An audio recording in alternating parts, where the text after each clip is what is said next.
Muchísimas gracias. A continuación hablaremos de futuro y retos a abordar.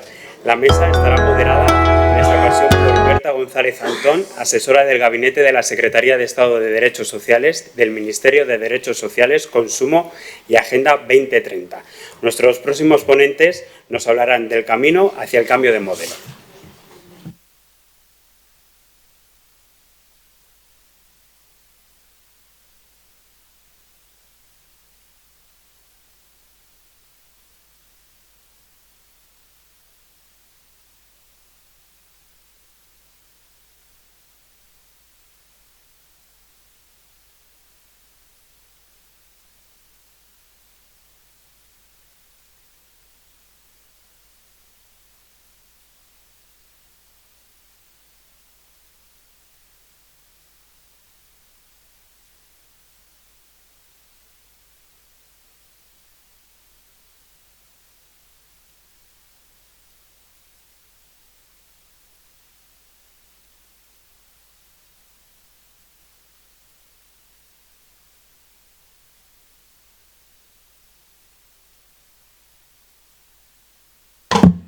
Sí, ¿se nos oye? Buenas tardes, muchas gracias por resistir, ¿no?, desde que hemos empezado por la mañana. Y bueno, por mi parte sí que me gustaría dar las gracias a Fundación Lares y Fundación Pilares pues por generar estos espacios de diálogo, conversación que tanto necesitamos. Y sin más dilación paso a presentar esta mesa, que es la última mesa. Yo creo que también hay que reconocer, ¿no?, que no siendo los temas que se van a tratar aquí temas como centrales del proyecto que se ha desarrollado, sí son temas fundamentales, ¿no? Son temas que igual pueden parecer, bueno, pues que son, decimos, como condiciones necesarias, ¿no? Cuestiones como la gobernanza, cuestiones como la financiación, ¿no?, la colaboración pública-privada, cuestiones vinculadas con las condiciones de trabajo del sector de los cuidados de larga duración. Bueno, nosotros en la Estrategia Estatal para un Nuevo Modelo de Cuidados decimos que son condiciones habilitantes. Consideramos que sin ellas, desde luego, es imposible avanzar en toda esa transformación, y también consideramos que solo con ellas no sería posible avanzar, ¿no? Así que con esta idea de complementar todo lo que se ha estado abordando a lo largo de todo el día, pues paso a presentar a los ponentes. Si os parece, os voy a ir presentando por orden. Habláis y luego presento a la siguiente persona. Así que, como decíamos, empezamos con un tema central y crítico, que es el cambio de roles y la dignificación de los cuidados y el papel que esto tiene en la formación y en el acompañamiento a los profesionales, que algo se ha hablado de todo esto en las mesas anteriores. Para ello contamos con David Chamorro. David, muchas gracias, trabajador social, experto en AICP, formador y consultor para el cambio de modelo. David, tienes la palabra.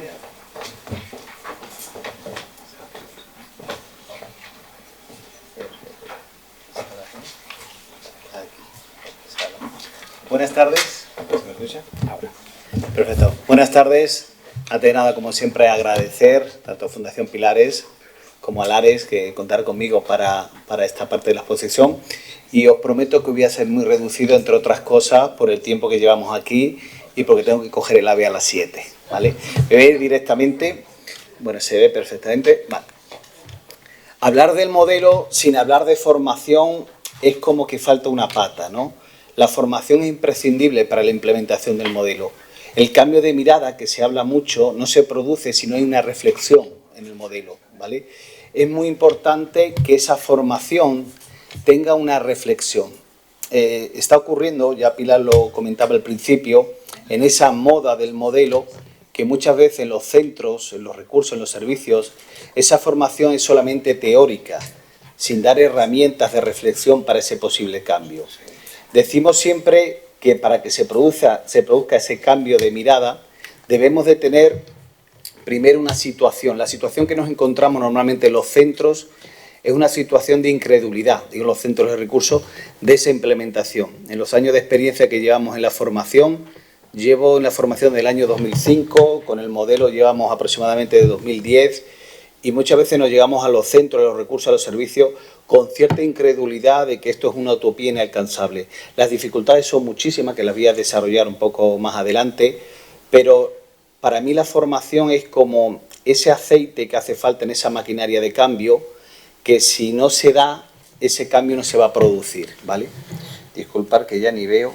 Vamos a ver. Nos encontramos grupos, como decía, con cierta incertidumbre, ¿no? Con ciertas dificultades para el cambio, ¿vale? Con esa incredulidad que muchas veces surge de una especie de visión utópica del modelo. Yo siempre digo también que el modelo de atención integral frente a la persona debe ser esa utopía con un camino a seguir y que nos pueda ayudar a ir acercándonos cada vez más al centro. Siempre que empiezo la formación cuento un poco mi trayectoria profesional y la cuento un poco porque en mis 51 años de vida, mirando hacia atrás, me ayuda a saber en qué momento estamos. Yo entré en el sector en el año 95, yo he sido gerocultor en residencia, hice la carrera de trabajo social, fui trabajador social y director de centro de día, pasado por todas las categorías. Hablamos del año 95, que seguramente viendo cara, alguna todavía no habéis nacido en esa edad, en ese año, ¿no? Y a mí me ayuda un poco a mirar hacia atrás, a saber en el punto en el que estamos. Estamos hablando de una forma de atender donde la persona está en el centro, ¿no? Y muchas veces los centros, en la desesperanza, en los recursos de no poder llevar a cabo la implementación o de verlo muy complicado o desde una utopía irrealizable, yo siempre digo que es bueno mirar hacia atrás de dónde venimos y los cambios que se están dando, ¿vale? La formación es imprescindible para ese cambio. Si no se produce una formación en todo el centro, en todo el equipo, en los recursos, en los servicios, difícilmente llegamos a ese punto, ¿vale? En esta escala que veis aquí, inicio, proceso, reflexión y cambio de mirada, cuando llega la formación, esa formación que nos acerca, se produce ese tipo de cambio de mirada.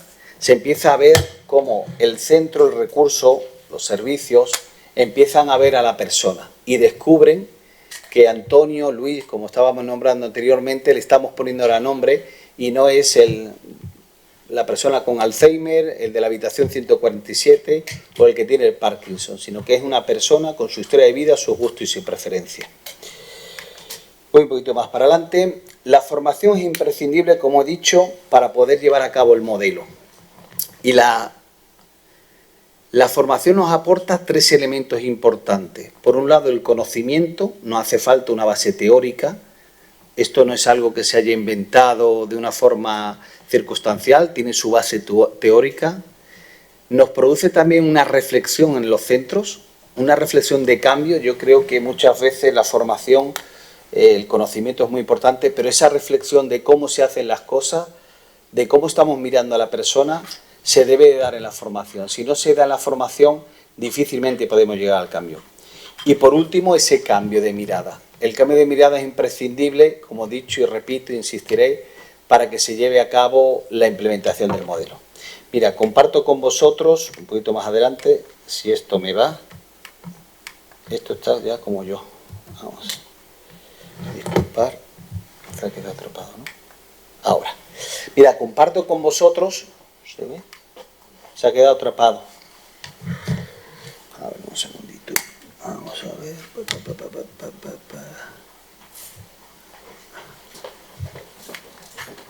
Ahora. De hecho, lo he hecho queriendo Ángel para que viniera. Mirad, comparto con vosotros en la trayectoria de formación que llevo. Os voy a contar un poco los cambios que se están dando en la formación, ¿no? Por un lado hay ya un certificado profesional que Fundación Pilares colaboró junto con el SEPE de atención integral centrada en la persona. Eso implica que hay una acreditación específica, una formación específica que ya se está dando. Hace poco compartía con Pilar que allí en Sevilla, en una entidad que es Fundomar, estamos impartiendo en un taller de empleo, lo que era antiguamente un taller de empleo, parte de este el certificado profesional. Ya han terminado y están con otro certificado profesional. Con lo cual estamos ya formando hace tiempo a profesionales que van a llegar al sector, van a llevar el trabajo con una formación específica. Por otro lado están los dos certificados, el de instituciones de domicilio, que seguramente ya conocéis, que los que nos dedicamos a la implementación, a la formación del certificado, las cuñas del modelo deben de ir ya. Aunque no venga recogida en el certificado, lo vamos dando, ¿no? En el certificado profesional de atención a personas dependientes en instituciones, es un certificado, como ya conocéis, de 450 horas, donde capacita para poder trabajar en centros, residencias, ayuda a domicilio, etc. Hay una parte donde ya viene reflejado lo que es el modelo de atención integral centrada a la persona.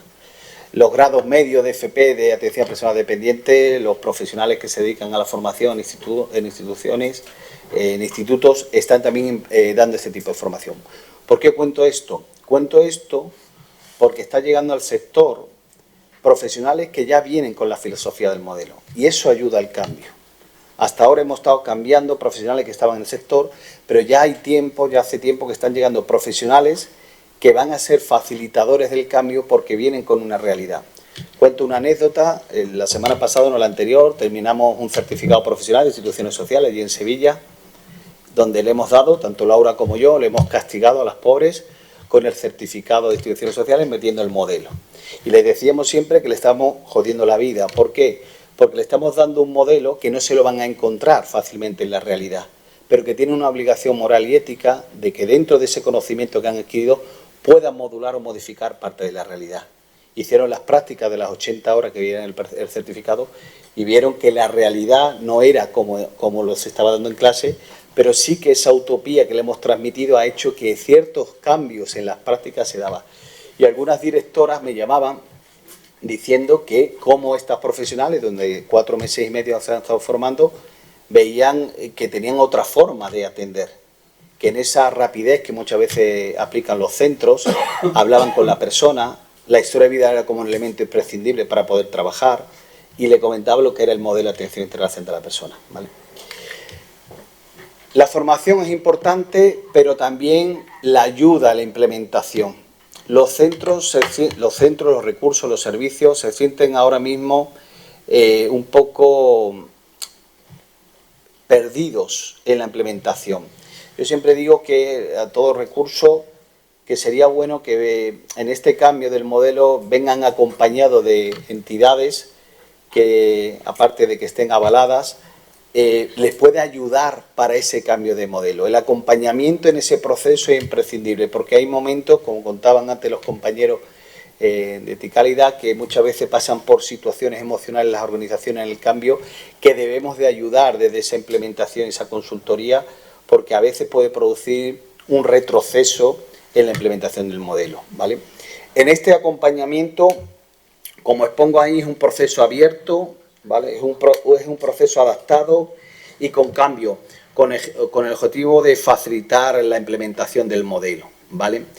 Las características de la implementación deben de ser real y práctico. No podemos llegar a los centros desde una utopía irreal, sino que tenemos que dar desde esa consultoría o desde esa implementación o ayuda al acompañamiento que sea lo más real posible y práctico, ¿vale? Que sea adaptado a cada centro. Aquí cada centro tiene unas características diferenciadas. Ya no solamente el tamaño, sino el tipo de organización, en el momento en que se encuentran sobre todo los profesionales respecto a la mirada del modelo, ¿vale?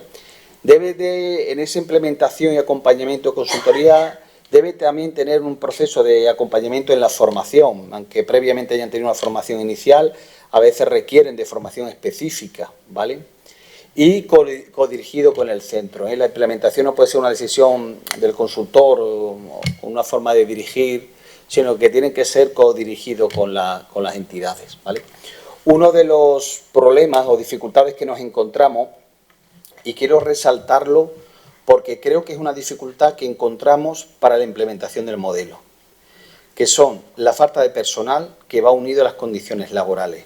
Creo que todos los que estamos aquí entendemos que los grandes profesionales que forman los recursos de servicio que atienden a las personas dependientes deben tener unas condiciones óptimas laborales para que se pueda desarrollar el modelo.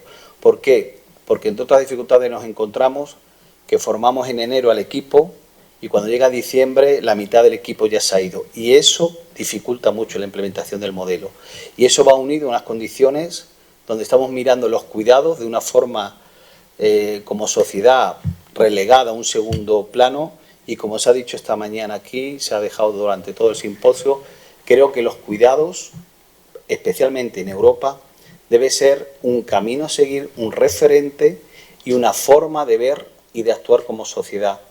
Y entre ellos reconocer la labor que realizan los profesionales, no solamente con palabras, sino con condiciones laborables adecuadas. Hablo de la ayuda a domicilio, hablo del servicio de residencia, hablo de la teleasistencia y todos los recursos que acompañan, porque si no va a ser un gran inconveniente para el tema. Y termino, si me permite, termino. Rotación del personal, como he dicho, a veces nos encontramos con conocimientos previos del modelo que no son los correctos, no porque yo tenga la verdad, sino porque a veces han escuchado, se han formado y creían que el modelo AICP pues es un modelo de carta y gusto de preferencia del mayor, como si fuera un hotel. Y a veces también nos encontramos con organizaciones donde ya tienen una visión de que ya tienen el modelo. Eso en casi todos los centros nos encontramos. Yo ya tengo el modelo, ¿vale? Después arrascamos un poco con el respeto siempre y con cierta mano izquierda para que se evidencie de que todo no lo llevan, ¿no? Tampoco hay que castigar diciendo que no llevan nada y coger algunos aspectos que seguramente lleven potencial. Y por último, ya para terminar, también a veces para la implementación del modelo hay otros elementos externos que dificultan la implementación del modelo, como puede ser convenios colectivos, delegación sindical que son necesarios en los centros, pero que a veces dificultan el proceso, o condiciones externas que no facilitan la implementación del modelo, ¿vale? Como os dije, iba a ser breve, creo que he sido breve, he respetado el tiempo y nada, muchísimas gracias.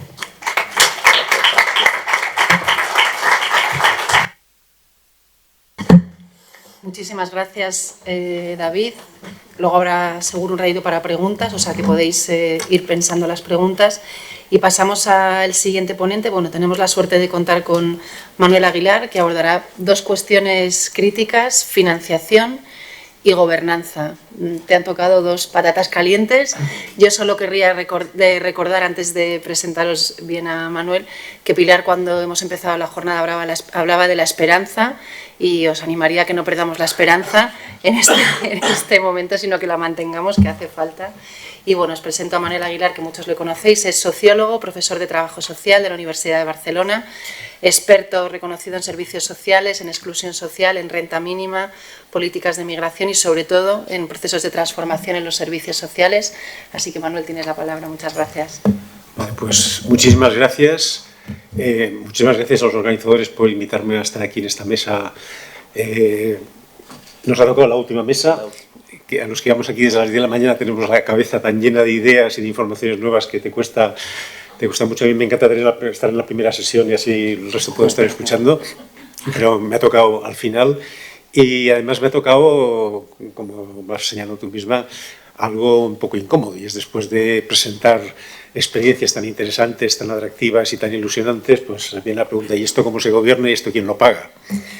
Y desde luego no son preguntas que hagan fácil dar respuestas muy positivas, o al menos obligan a plantear una serie de problemas importantes con los que se hace con los que tiene que hacer frente el sistema. Primera cosa que diré: no voy a contestar a la pregunta de financiación, la grande, que es la que ha dejado planteada la Secretaría de Estado esta mañana, que es de dónde va a salir ese 1% del PIB que hay que añadir al gasto actual, 15.000 millones de euros. De algún lado tendrá que salir, porque la evolución demográfica de este país es la que es y va a ser la que va a ser, por lo tanto habrá que sacarlos, pero no tengo ni idea de dónde va a salir eso, salvo de incrementos de impuestos o cosas similares que cuestan políticamente mucho poner en marcha. Pero a eso no voy a entrar, no es mi tema, no soy experto en financiación en el sentido estricto. Lo que voy a intentar plantear son algunas cuestiones que tienen que ver con la ubicación institucional del sistema de atención a la dependencia y algunas de las dificultades y limitaciones tanto de gobernanza como de financiación que se derivan de ahí. Una cosa que no hay que olvidar es que yo creo que un simposio como este y otros de otras experiencias parecidas que están haciendo debería poner encima de la mesa o hacernos pensar bastante, es que estamos al mismo tiempo incrementando sustancialmente el volumen de un sistema, se ha hecho ya porque se ha aumentado mucho desde la ley de 2006, pero vamos a seguir creciendo mucho, y al mismo tiempo cambiando de modelo. Y claro, no es tan sencillo, porque cuando uno sabe el modelo que funciona y decide multiplicarlo por 1,5 por 2, las cuentas son relativamente sencillas. Si estamos cambiando el modelo y al mismo tiempo tenemos que crecer, la cosa se vuelve más complicada, entre otras cosas porque de muchas de este tipo de experiencias y modelos tampoco sabemos mucho de los costes. Va a costar más, va a costar menos. Hay quien dice esto es impagable, otros dicen no, puede costar lo mismo. El problema no es si es más caro o más barato, el problema es que no lo sabemos muy bien porque aún no hay suficiente rodaje como para hacer eso. Y tampoco sabemos si alguno de estos modelos de aquí a 2 o 3 años se tienen que rectificar parcialmente porque se detectan cosas de que no sirven en todos los contextos y demás. Muchas de las experiencias de renovación de servicios que hay son experiencias muy interesantes, pero cuando dicen, uy, pero esto en otro contexto posiblemente no funcionaría, haría falta otra cosa diferente, ¿no? Por lo tanto, es una situación complicada para quienes tienen que liderar este sistema. Hablaré de, como digo, de una serie de problemas estructurales de la ubicación del sistema de atención a la dependencia en el contexto general y también querría, antes de entrar en detalle, hacer otra advertencia. Creo que presentaré un diseño de gobernanza y de estructuración del sistema bastante disfuncional, que creo, en mi opinión, creo que es así, creo que tiene graves problemas de diseño, lo cual no quiere decir que esté criticando a los actores que están en cada uno de los niveles.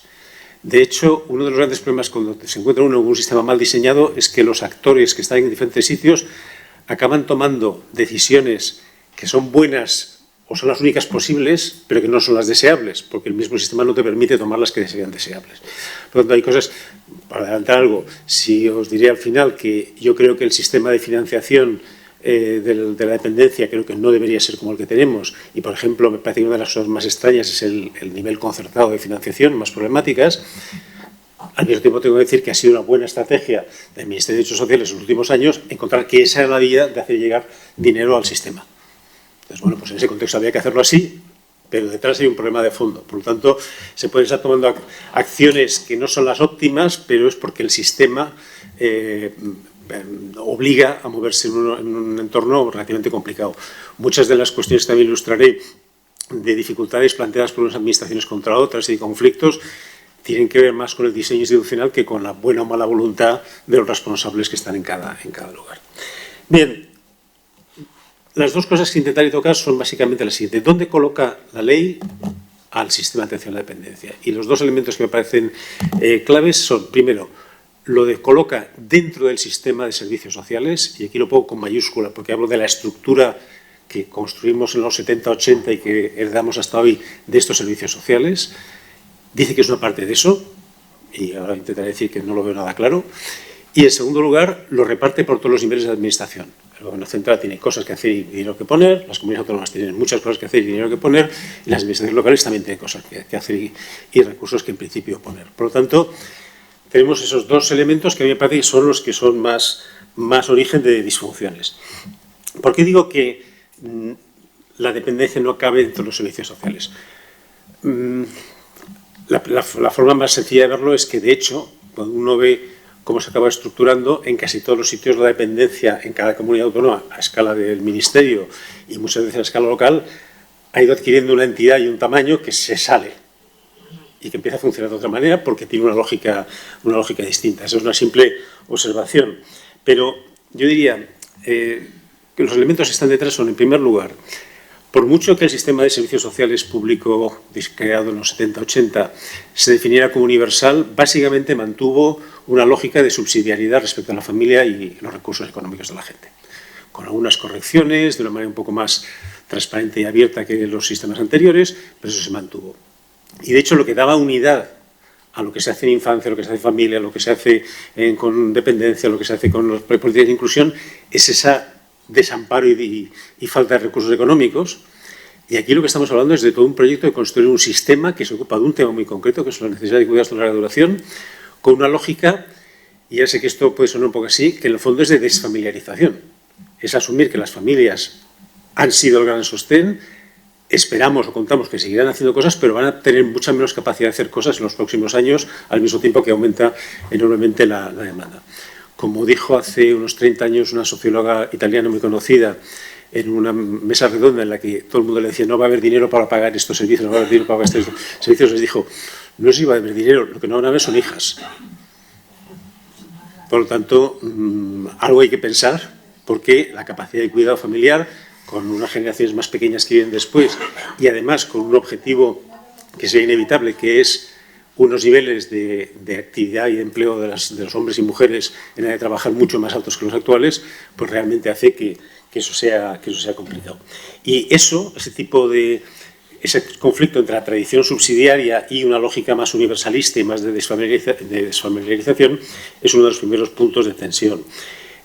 A los servicios sociales han hecho muchas cosas y muchas bien hechas, pero les cuesta mucho ofrecer una atención realmente atractiva para, y vamos a decirlo claramente, para las clases medias y trabajadoras de este país.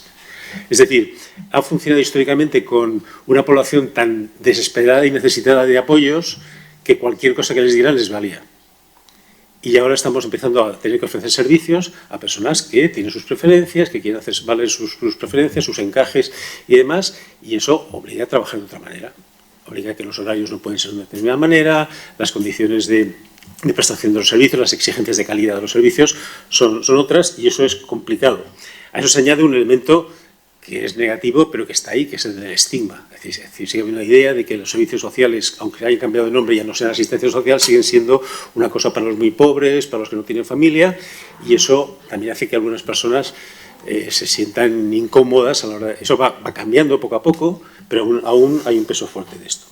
Y otro elemento del sistema de servicios sociales que plantea muchas disfunciones, creo que en más campos, pero muy claramente en este, es la famosa fractura primaria-secundaria, una primaria generalista, donde un trabajador social puede diseñar un plan de cuidados ahora, la hora siguiente el plan de acompañamiento de una persona excluida, y un poco después trabajar con una familia que tiene un conflicto con un hijo adolescente.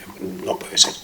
Necesitamos trabajadores sociales, de todas las demás profesiones que habéis ido mencionando, relativamente expertas y especializadas en este campo, que es un campo en el que hay que saber cosas concretas en el campo, y eso es precisamente una de las condiciones para que pueda haber la transferencia del conocimiento, porque uno no puede estar recibiendo conocimientos de 7 campos distintos y pensando que con eso los va a poder digerir. Bien, como decía, es un campo el de los servicios sociales, y eso le afecta también al sistema de la dependencia en la medida en que la ley opta por dar un papel a los 3 grandes niveles de la administración, que habría que recordar que el local son a veces 2 o 3 niveles también, porque están las diputaciones, están los consejos comarcales en al menos 2 comunidades autónomas, por lo tanto es una estructura muy compleja, y les da, seguramente es la única política que queda repartida por todos los niveles de gobierno de este país. Y además con una delimitación de responsabilidades no excesivamente clara, que se agrava con que una indicación muy poco precisa que había en la ley de régimen local, que decía que los ayuntamientos prestarían servicios, obligatoriamente los de más de 20.000 servicios sociales, fue eliminada, y ahora si los ayuntamientos prestan esos servicios es en realidad porque la ley autonómica de servicios sociales dice que le asigna estas tareas a los ayuntamientos, no por... Y cuando uno encuentra la separación no es por, y es el tema clave en la distribución de competencias, nosotros tendemos a repartir la potestad y a veces la obligación de prestar ciertos servicios, no la responsabilidad sobre un problema. No hay una administración que decimos, te tienes que hacer cargo de dar respuesta a esta población que tiene estos problemas. Sino que decimos, no, los ayuntamientos prestarán el SAT. ¿Y qué es el SAT? Pues lo que digamos, ¿no? Y lo que cada uno haga y lo que cada uno pueda poner en marcha. Por lo tanto, la mala delimitación de responsabilidades, el troceo de una misma responsabilidad entre más de un nivel, que permite rápidamente pasos de un sitio a otro, y también elementos de eficiencia interpretativa que, igual vistos desde arriba, no se ven, pero cuando uno tiene contacto con los municipios, se encuentra y dice, ¿por qué no hacéis este servicio que lo están haciendo en otro sitio? Y dice, el interventor nos ha dicho que no es un servicio propio y no se puede hacer. En este ayuntamiento, porque en el lado resulta que ha dicho que sí. Y ese tipo de rigideces también plantean dificultades importantes. Esta estructura además genera 2 tipos de actores o 2 tipos de mecanismos perversos de los que la ciencia política ha identificado en las estructuras de gobierno. Una es la abundancia de actores con derecho de veto. Es un sistema en el cual hay muchísimos actores que pueden parar una decisión de un nivel superior, que la toma digamos, correctamente en el marco de su responsabilidad. Y podría poner muchos ejemplos, pero recordaréis que hay una comunidad autónoma que tuvo que montar su propio SAD, su propio sistema de servicio de atención a domicilio, porque los ayuntamientos se negaron a atender a los dependientes con los suyos. Hay otros sitios donde, cuando una comunidad autónoma decide expandir el SAD para personas dependientes y además pone los dineros encima de la mesa, se encuentra que una parte de los ayuntamientos que tienen que hacer eso, porque son los que tienen el SAD, dice que no están interesados. Y ojo, no digo que sea una mala respuesta, porque a lo mejor, claro, la pregunta es, bueno, y este año sí, pero el siguiente también, y el siguiente también, ¿esto a una financiación permanente o qué garantías me das? Por lo tanto, con eso no estoy diciendo quién es el malo en este tipo de conflictos, ¿no? El hecho que de lo que se habla poco, pero el sistema de copagos en este país no lo conoce nadie. Realmente cómo funciona no lo sabemos, porque hay una estructura básica prevista por normativa, pero se aplica sobre precios públicos tan diferentes de un sitio a otro y con criterios reales tan diferentes, que puede hacer que un servicio en un municipio se convierta en un servicio que tienes que pagar casi el coste, mientras que en el de al lado sea gratuito, ¿no? Lo cual, a ver, si un servicio que tiene un precio estándar en un municipio, porque los vecinos de la localidad deciden poner dinero y pagarle lo que le falta de copago, me parece respetable, es una opción local, además de lo general. Pero cuando tienes que los criterios pueden ser totalmente diferentes en cuanto a qué copagos hay o qué precios públicos hay, creo que eso no puede funcionar bien. Por lo tanto, hay muchos actores con derecho de veto y eso es un problema. Y lo que va conectado con eso y con la poca claridad de las responsabilidades es que es muy fácil echarle la culpa a otro, para decirlo de alguna manera. Lo que llaman blame shifting en inglés, que es básicamente traspasar la culpa al otro. ¿Cómo es que no me atienden aquí? No, es que la comunidad autónoma no nos da dinero para esto. No es la comunidad autónoma, no, es que Madrid, no sé qué, los dineros no nos dan los que dice, vas al gobierno central te dice, no, si nosotros hemos pasado un montón de dinero, lo que pasa es que tu comunidad no hace, no sé qué. A ver, yo siempre lo digo, si las calles de mi ciudad, de mi pueblo están sucias, yo sé que es el ayuntamiento el que es responsable y tendré que exigirle cuentas a mi alcalde o no votarle en las próximas o movilizar a los vecinos para que lo mejoren. Si el sistema educativo no funciona, sé que es básicamente responsabilidad de la comunidad autónoma, aunque sí es cierto que hay unas leyes generales que obligan a ciertas cosas. En esto todo queda muy borroso y eso genera muchos problemas a la hora de funcionar. Es decir, si tú tienes por una parte esa posibilidad de vetar las cosas y de tirar por un lado o por otro de manera descoordinada y al mismo tiempo, si sale mal, le puedes echar la culpa a otro, puedes descargar la responsabilidad sobre otro, tenemos un sistema que tiene muchos puntos para funcionar mal. Bien, por acabar, he hecho lógicamente esto es un recato muy a brocha gorda, hecho en 10 minutos, por lo tanto habría que matizar muchas cosas y explicarlas más, pero la pregunta sería, bueno, muy bien, nos has dicho que esto está mal pensado, pero tú ¿cómo lo harías, no? Pues aquí ya dejo de hacer de analista para hacer de opinador sobre estas cosas y yo lo que diría es, en primer lugar, las claves generales sí que me atrevo a decir que serían primero, que es importante que las responsabilidades estén claramente situadas en un solo sitio. Alguien tiene que ser el gobierno que es responsable de garantizar la atención a las personas dependientes, las prestaciones de cuidados de larga duración. Tiene que ser uno solo. Después vemos qué otro papel pueden tener otros niveles o no, pero en todo caso, eso quiere decir que, y este sería el modelo óptimo, tienes esa responsabilidad, eso quiere decir que tienes el control de todos los recursos que hay que utilizar para hacer eso, y idealmente que se financiara con fuentes de financiación, fuentes fiscales, titularidad de la propia administración responsable. No me lo paga otro, o deja de pagármelo, me paga de menos, o yo he calculado en fin, el juego este de las cuentas de que yo digo que gasto más, otro dice que no cuenta. Entonces, eso yo creo que serían los elementos ideales. Sé que eso no se va a poder conseguir plenamente a corto plazo, pero hay cosas que se pueden hacer. Yo, si tuviera que plantear cosas que se pueden hacer a corto plazo, diría, yo creo que tal y como está diseñado este país, no hay más remedio que ese nivel hipotético responsable único sean las comunidades autónomas. Creo que no tenemos un modelo que permita la centralización del sistema. De hecho, hay dudas sobre la constitucionalidad, incluso de la propia ley de dependencia en algunas de las cuestiones que toca.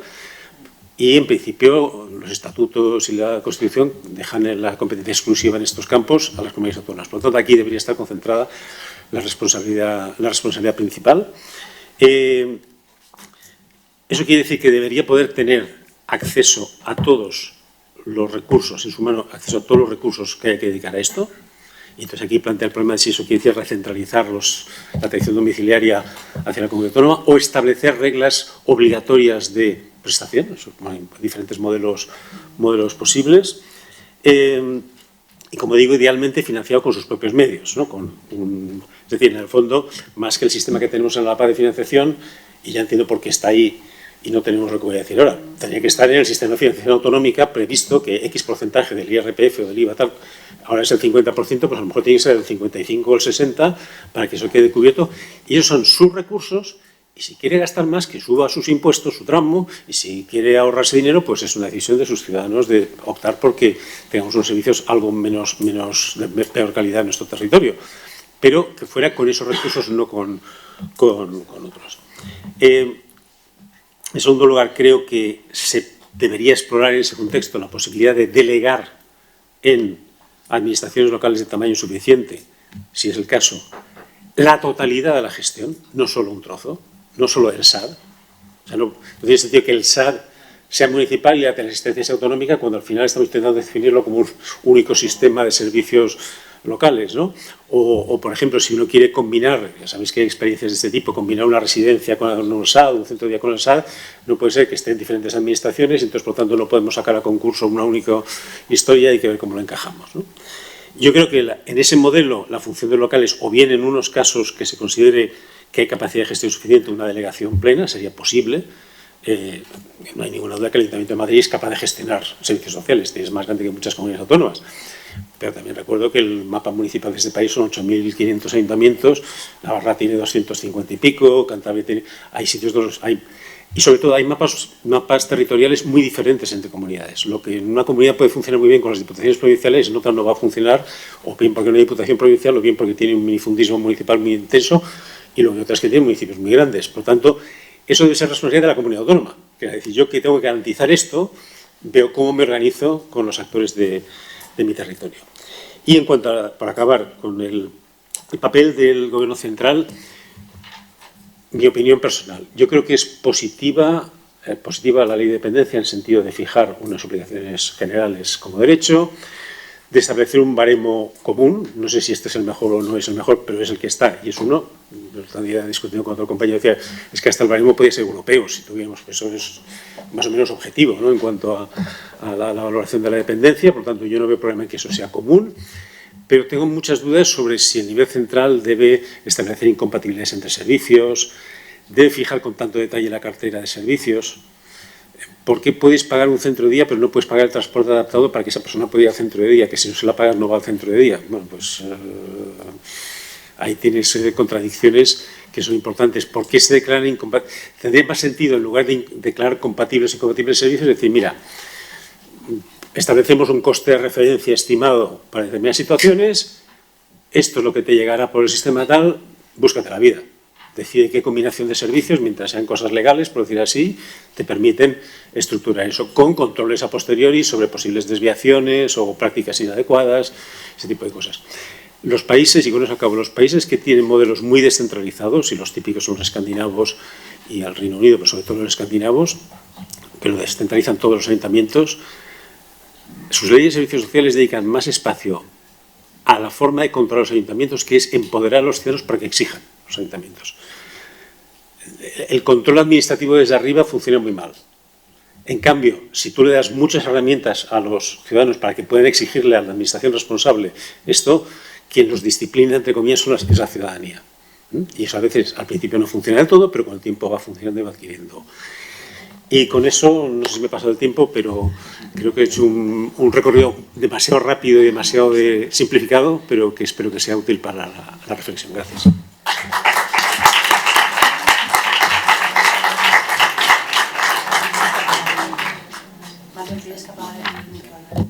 Pues muchas gracias, Manuel. Yo creo que necesitamos como que sean otra vez las 9 de la mañana y volver a debatir, ¿no?, y abordar todos estos temas, pero no es el caso. Así que, si os parece, vamos con la última ponencia de esta mesa. Y bueno, pues tenemos también la suerte de contar con Rafael de Lorenzo, doctor en Derecho, jurista de referencia y de reconocido prestigio, secretario general de la Fundación Derecho y Discapacidad, académico de la Real Academia de Jurisprudencia y Legislación. Bueno, ha desempeñado diversas responsabilidades de alto nivel en la ONCE y en su fundación. Y bueno, yo creo que una de las personas que todos conocéis, bueno, pues que de alguna forma ha sido como arquitecto de lo que es ahora toda la estructura del tercer sector, ¿no?, especialmente en el ámbito de la discapacidad, pero más allá también del ámbito de la discapacidad. Así que bueno, es un lujo tenerte aquí, Rafael, y poder escucharte hablando de otro de los temas también que es crítico y fundamental, que tiene que ver con la colaboración público y privada en el ámbito de los cuidados de larga duración. Así que con Rafael terminamos esta mesa y abriremos un pequeño rato de debate. ¿Sí?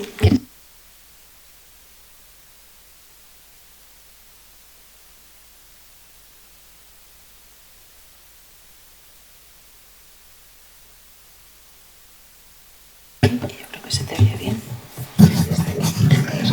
Sí. Bien, gracias. Buenas tardes. agradecimiento en primer lugar a la presidenta de la Fundación Pilares y presidente de Lares Asociación por invitarme a este seminario de evaluación, ¿no?, de resultados de este magnífico proyecto. Y también quiero felicitarles por esta iniciativa, por el proyecto en sí mismo y bueno, de lo que me siento pues muy orgulloso por mi amistad con Lares y con Pilar, y ser además patrono de la Fundación Pilares, lo cual es todo un título. Hablar de cooperación público-privada, que es un tema que no se sabe si nos movemos entre el desiderátum o la fantasía futurista, pues es complicado, y menos cuando uno es el último. Ahora sí que soy el último yo, Pero voy a intentar hacerlo liviano, porque este tiempo que nos dan no permite un desarrollo ni siquiera semi-extenso de la cuestión. Por lo tanto, voy a dejar algunas pinceladas, algunas ideas sobre la mesa. Estamos hablando de personas mayores y hay un paralelismo claro con la evolución y los antecedentes de las políticas y acciones del sector de la discapacidad. Es verdad que la discapacidad lleva muchos más años como movimiento social organizado, con más capacidad de incidencia política, que se ha conseguido un desarrollo legislativo que nos ha llevado incluso a conseguir una convención de Naciones Unidas. Ojalá la de personas mayores también prospere y se desarrolle con la misma pujanza, pero hoy me voy aunque sería predicable de ambos sectores como mínimo, me voy a ajustar al de personas mayores. Estamos ante una magnitud del problema tal que yo afirmaría ya inicialmente que sin una cooperación rigurosa, potente y sostenida, no es posible avanzar demasiado en términos de bienestar y de igualdad. Es verdad que la población mayor, por las expectativas de vida, ha crecido exponencialmente en los últimos 50 años, que son más las personas que necesitan, que se encuentran en esta situación, que tienen más necesidades, que hay muchas más expectativas y posibilidades de hacer cosas, teóricamente, si hubiera recursos y organización para ello.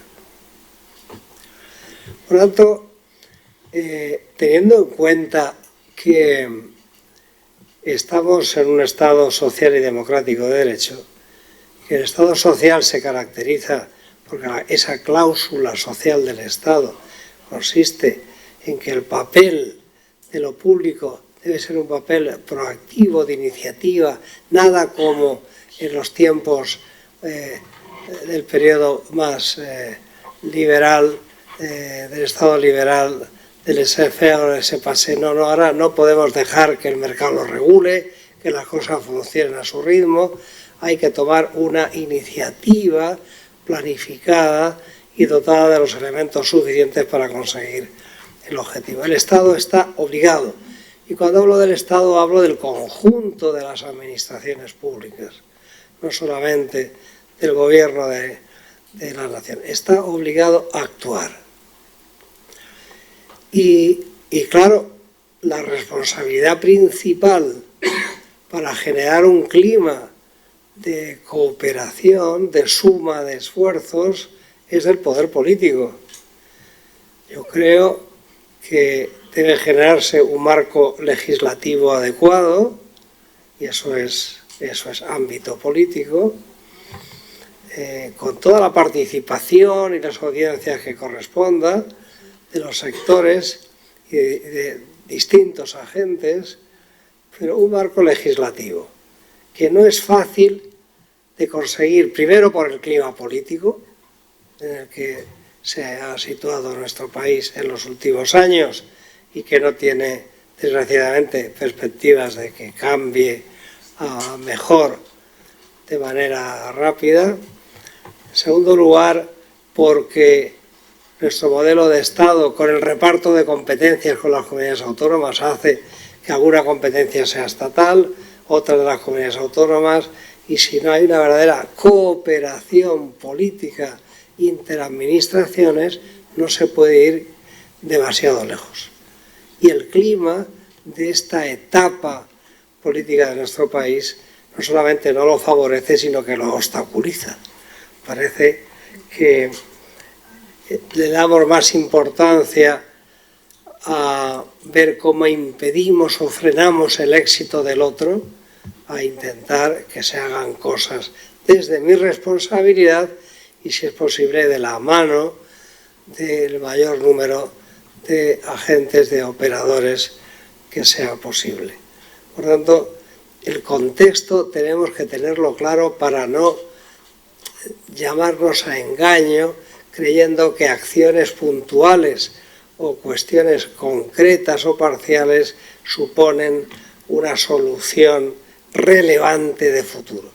Naturalmente que avanzamos de manera dispersa y desigual. No sería justo decir que las políticas sociales en nuestro país, especialmente en los últimos 20-25 años, no se han producido avances. En el caso de personas mayores, no demasiados. Ahí vemos la penuria normativa que existe y la escasez de recursos puestos a disposición más allá de lo que son los sistemas pensionados. Pero es que no podemos estar esperando a que se produzca una situación idílica en la que concurran todos los factores que permitan que haya un desarrollo armónico, sostenido, coordinado. Hay que trabajar por ello y, mientras tanto, cada uno tiene que intentar lo que pueda per se, pero también buscando las mayores fronteras de colaboración con los demás agentes públicos y privados. Por tanto, en ese contexto que acabo de describir, a mí me parece que efectivamente tenemos algunas líneas de actuación claras. Una es el ámbito de las administraciones y otra el ámbito privado, donde yo diferencio entre las empresas, diferencio entre las entidades de iniciativa social, el tercer sector de acción social, que juega un papel cualitativamente importante, y también las familias. En el momento en el que se vaya mejorando la interacción y la colaboración entre todos estos agentes, globalmente los resultados serán espectacularmente superiores cualitativamente.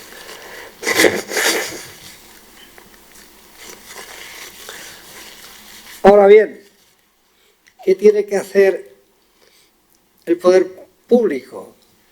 Pues generar los marcos legislativos con las dificultades que he apuntado, tiene que generar los entornos de financiación adecuados para facilitar las iniciativas, no basta solo con dejarlo al mercado. Además, tiene que establecer los estándares de calidad y, en cuarto lugar, tenemos que disponer de los mecanismos de supervisión y control para comprobar que efectivamente se están cumpliendo esos estándares y la finalidad. Porque la finalidad en este momento, en el cambio de modelo que preconizamos, ya no es mejorar solo lo que hay que cambiar totalmente el enfoque. No estamos entre políticas asistencialistas, llamémosla como sea, estamos ante un modelo necesariamente urgente basado en los derechos humanos.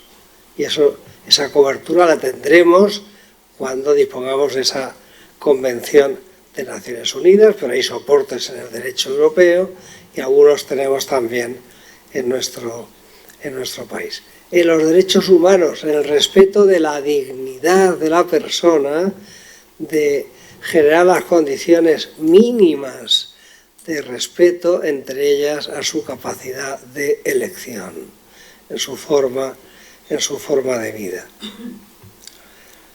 Por otra parte, tenemos las empresas que alguna vez, ahora parece que se oye menos, enarbolaban el discurso de que las actividades de la iniciativa social podían adolecer del vicio de competencia desleal, por recibir financiación pública, etcétera, etcétera, y por tanto con esos fondos intervenir en los mercados, en el mercado libre. Bueno, a cambio el sector privado se dio cuenta que tenía que dulcificar desde finales de los 90, en la que la política pública claramente dejó un anchísimo camino de desarrollo al sector privado. A cambio había que buscar mecanismos de maquillaje que hiciesen más amable la actuación de la empresa. La empresa tiene una finalidad, que es optimizar los recursos, los rendimientos en favor del accionista, de sus stakeholders principales. Pero también tiene una función social de devolver a la sociedad parte de lo que está recibiendo de ella. Entonces apareció la responsabilidad social corporativa y las distintas denominaciones que aparecen ahora. Y yo siempre pregunto, dígame usted, el conjunto de las empresas españolas, ¿cuánto dinero dedican? Y dedicar no es aprobar, dedicar es gastar y además definir en qué se gasta. Pues bien, nos sorprenderemos del resultado, ¿eh? No deja de ser pues una presentación amable del asunto. La empresa privada que optimiza el beneficio, que persigue la optimización, lo que hace es que se dedica, en el caso de las personas mayores, a aquellos segmentos o capas de actividad que generan resultados positivos, que dan beneficios. Y los que no, pues que se encarguen de ellos el tercer sector, que como no pueden obtener beneficios según ellos y tienen que dedicarse a una prestación social, a una actividad social concomitante con el interés general que defiende el Estado, pues que todo el campo quede libre siempre que sea rentable. Claro, así no vamos muy lejos. Porque al final, ¿qué le pasa al tercer sector? Además, pues de los problemas que ya conocemos, que se han ido mejorando en los últimos años, de atomización, de falta de cooperación interna, de falta de recursos, de profesionalización. Todo eso ha ido mejorando notablemente, especialmente en los últimos 15 años. Pero es verdad que su gran talón de Aquiles es la financiación. Apenas obtienen recursos propios de sus actividades, porque carecen de actividades, llamemos mercantiles, o por las que puedan cobrar precios suficientes para la sostenibilidad, y dependen de unas políticas erráticas en el conjunto de las administraciones de las subvenciones, donde no se sabe si este año la tengo, si el año que viene no, si puedo plantearme un proyecto interanual o tengo que ir a trocito cada año, donde no sé si puedo prorrogar al personal. Además, por otra parte, se me exige que el personal tenga carácter indefinido. En fin, el tercer sector hace lo que puede, pero debería jugar un papel más equilibrado con el apoyo del sector público respecto de la empresa privada, sin merma, sin menoscabo de que haya una cooperación entre el tercer sector y la empresa privada. Si la empresa privada quiere desarrollar de verdad actividades sociales de mecenazgo, de responsabilidad social, cuando no tiene equipos ni gente preparada, salvo contadísimas excepciones, para gestionar esos programas, puede llegar a acuerdos de colaboración con las entidades del tercer sector para que desarrollen esas iniciativas. Y finalmente, las familias. Las familias en las que recae un peso enorme en la atención a las personas mayores, un peso desproporcionado, y dentro de ello a las mujeres, dentro de la familia. Eso va cambiando, pero tendrá que experimentar un cambio drástico en el futuro, si no, no será posible desarrollar otras políticas de igualdad. En fin, las familias asumen un peso importante. Pero también es verdad que encontramos líneas de comportamiento en las familias en las que el respeto a sus mayores no es precisamente el aspecto más positivo y más destacado. No se respeta sus decisiones, donde hay un trato inadecuado, etcétera, etcétera. No voy a decirles, por no agotar más tiempo, las familias, los comportamientos de la familia están plagados de contradicciones, donde hay muchos ejemplos fantásticos de apoyo, de entrega, pero donde hay un gran egoísmo de los hijos, más preocupados a veces por el manejo de los recursos que tenga su mayor, recursos económicos, patrimoniales, etcétera, y que se convierta en la carga menos pesada posible para que la familia desarrolle sus actividades con, entre comillas, normalidad. En fin, la cooperación público-privada, en estos términos que planteo, no es que sea necesaria, es que es imprescindible para que haya de verdad un avance serio. No podemos hablar tanto de la atención a las personas mayores cuando realmente estamos en mantillas. Y salvo ejemplos en los que se encuentran como abandonados tanto Lares como la Fundación Pilares y otras entidades similares, pues no tenemos músculo suficiente para que esto se desarrolle y cambie, ya no digo de una manera relevante, sino de una manera sensible, notable, que permita que tengamos la esperanza de que efectivamente avanzamos acortando el diferencial negativo de las condiciones de vida y de dignidad de las personas mayores. Es imprescindible, pero ni el contexto político lo permite de momento, no perdamos la esperanza. En el futuro, los periodos históricos en la política social siempre han sido largos, ni las empresas están por la labor de hacer nada que no sea situarse en términos de estricto beneficio, ni las entidades del tercer sector son capaces de superar plenamente algunos de sus déficits, especialmente el de la falta de cooperación interna entre ellas. Hay grandes organizaciones que hacen una labor espectacular, positiva, pero individual, de llanero solitario, como podríamos decir, con aquellas series de televisión antiguas, ¿no?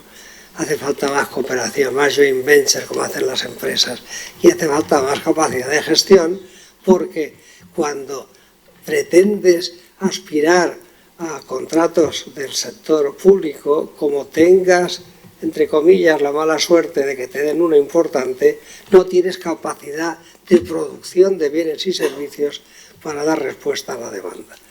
En fin, son temas que hay que abordar unilateralmente por cada uno de estos agentes, pero donde hace falta un contexto, un discurso general, una cultura diferente en la que tengamos claro que cada uno ha de cumplir con su misión, pero sin la cooperación sensata, razonable, proporcionada, positiva, pensando en que lo que hacemos es generar soluciones como dice este encuentro, de soluciones innovadoras para que la dignidad de las personas mayores no sea un discurso, no sea una mera expresión.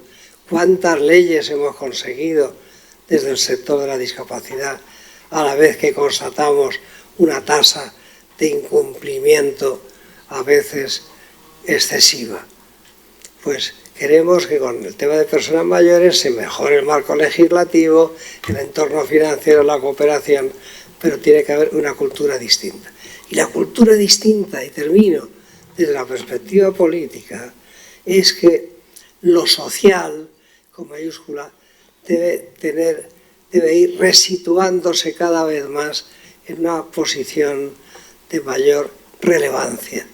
No sé qué modelos de sociedad, de organización social queremos, pero si a los colectivos más vulnerables no vamos dando respuestas que permitan una cierta dignidad, tendremos que acabar diciendo algún día que el Estado de Derecho, que las grandes convenciones no son más que declaraciones retóricas. Muchas gracias.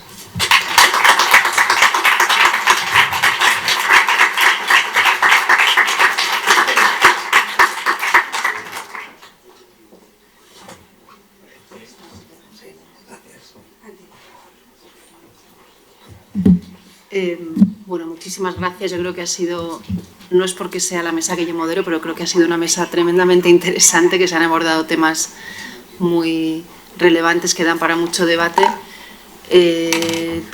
Supongo que no habrá mucho tiempo, porque estamos fuera de tiempo, pero bueno, desde luego si hubiera alguna pregunta en el público podríamos dar respuesta igual a una pregunta, alguna pregunta que tengáis. Aprovechar este momento. Sí, hay una pregunta aquí. Si os podéis presentar cuando hagáis la pregunta. Gracias. Jesús Díaz Pereira. Es la primera vez que veo completo todo un itinerario de desarrollo de una sociedad democrática y de aceptación de las personas con cierta fragilidad. Ha habido mucha normativa, como bien dice Rafael de Lorenzo, en materia de discapacidad, por ejemplo, y a pesar de que el paradigma me parece novedoso, porque está impreso todo junto, es cierto que la reflexión es una reflexión antigua que se ha hecho, no es nueva. Lo único que es una reflexión sostenida y planteada desde un órgano, en este caso una fundación, que tiene libertad para poder ver al ciudadano dentro de su entorno completo. Cuando se trabaja desde una administración, tú puedes hacer un itinerario que te lo cortan. Es que somos Ministerio de Trabajo, es que somos Ministerio de Sanidad. Ahí no te metas, que lo hagan ellos. Ese es la auténtica primer problema, el problema de la institucionalización y de alguna manera la desestructuración de la propia administración al servicio del mismo sujeto, del mismo objeto de prestación. La segunda es los equipos de trabajo. Están mal pagados efectivamente y es difícil motivarlos a través de la calidad estrictamente si detrás de eso hay incumplimientos de la propia normativa a la que se refería muy bien Rafael de Lorenzo. Es decir, hay normativa suficiente para hacer las cosas mejor de como se están haciendo. Y además no están supervisadas en la medida en que una sociedad democrática debiera controlar el gasto. A niveles precisamente de cuidado, que es lo más sensible de una sociedad. Y por eso pregunto yo cómo se pueden resolver estas cosas. Primero, ¿cómo se puede coordinar mejor? Pues las mesas sectoriales, que no se basen en la confrontación partidaria. Hay que buscar una zona azul, que este campo no sea un campo de batalla. Este sistema planteado es una interpretación, desde mi punto de vista, de la metodología de intervención en base comunidad, que está aplicada con Sackstein. Yo la he utilizado en Nicaragua en plena guerra y funciona. Curiosamente, lo que no sé es qué queda de la Nicaragua que se organizó en aquella época, ilusionante, sino que seguramente no queda ni el nombre de Nicaragua. Pero se estuvo trabajando durante 3 años en plena guerra y los resultados que han visto desde Lima, desde Costa Rica y desde tal, fueron muy positivos. En el momento que se terminó el proyecto funcionó. El problema es la sostenibilidad cuando se hace desde un proyecto. Entonces, ¿qué sentido tiene hacer un proyecto? Aparte de calentar, digamos, a la gente y que funcione mejor y que exista un efecto experimental de que pasa con los experimentos sociales, que cuando interviene el sujeto investigador actúa sobre el resultado, de alguna manera. Es decir, que los elementos que intervienen en el experimento fomentan una atención sobre el paciente y se beneficia en sí mismo. Pero ¿es sostenible? Ese es el problema. Y segundo, si se va a sacar tantas conclusiones como se saca de este magnífico proyecto, lo importante es cómo llegan a quien toma la decisión luego de regular y supervisar el acto. Y tercero, colocar indudablemente los servicios sociales de una manera transversal, que no sean de alguna manera, pues no sé, como baluartes contra la administración de enfrente. Dice, no, hasta aquí llega sanidad. Esto ya que lo hagan los servicios sociales. Y entonces te dejan un daño cerebral con 20 días de atención sanitaria a una familia para que se lo coma con patatas fritas. Es decir, hay que buscar soluciones que por lo menos den unos mínimos de seguridad a la referencia de todos los servicios que se integran en el tema. Es decir, tiene que ser transversal. Los servicios sociales no son solo de un ministerio, son de toda la sociedad. Y eso entiendo yo que tiene que estar regulado de alguna manera. No solamente escrito en normas, porque sobradamente Rafael de Lorenzo las conoce y además ha participado seguramente en su elaboración. Y si miro en Minusval 74, todas las palabras que están aquí, semánticamente, están metidas en esos 2 manuales que se hicieron en su momento como resultado de aquellas reflexiones que duraron en la época de la dictadura, pero duraron una semana. Y efectivamente todos estos conceptos estaban planteados por algún profesional en alguno de los campos, incluso en varios. Es decir, que no es tanto nada nuevo a la hora de pensarlo, porque la reflexión está hecha. Lo importante es cómo se lleva a cabo y se hace posible esta transformación. Con qué recursos se va a poder hacer todo esto. Cómo se va a mantener el sistema de actuaciones. Yo creo que ese es lo importante. Y segundo, ¿quién tiene que poner el cascabel al gato para que esto funcione? Muchísimas gracias. Fuera de aquí. Aquí funciona bien. El problema es fuera de aquí, si va a seguir funcionando. Pues gracias. Muchísimas gracias. Son preguntas muy sencillas que yo creo que podemos responder rápido. Muchas gracias por la intervención. Bueno, preguntas muy complejas. Yo creo que no sé si hay alguna reacción a lo que nos han comentado. Sí, es una aportación. No sé si queréis, por eso, más que dar respuesta, que claramente no es posible, pero sí, algún comentario que queráis. ¿Sí? Comentario voy a hacer yo, sí. Rafael. Ya está. Pregunta, ¿quién le pone el cascabel al gato? Pues yo creo que fundamentalmente 2 operadores, no solo, pero fundamentalmente. Uno, el poder político, que está obligado a tomar la iniciativa, y el otro, la sociedad organizada, los movimientos sociales, el tercer sector en nuestro caso, que tenemos que ir cada vez hacia una mayor cohesión, mayor unidad de acción, mayor exigibilidad a los poderes públicos de que las cosas cambien.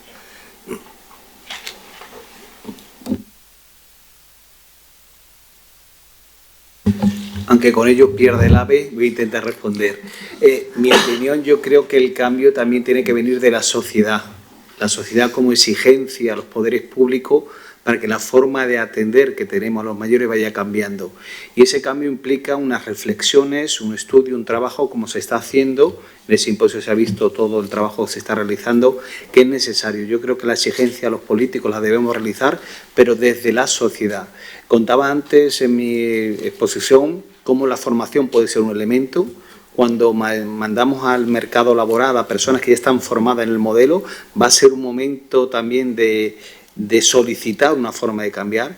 Cuando yo con mi edad me estoy elaborando una vejez en el futuro donde voy a exigir unos cuidados diferentes y donde también vamos a empezar a vivir en estos años que nos quedan un cambio de mirada hacia el mayor. Yo creo que de fondo está una cosa que no ha salido creo yo que no ha salido en todo el simposio, que es una sociedad edadista que tiene que ir cambiando hacia una visión sobre el mayor como ciudadano con pleno derecho. Y ese cambio va a producir a nivel político y económico.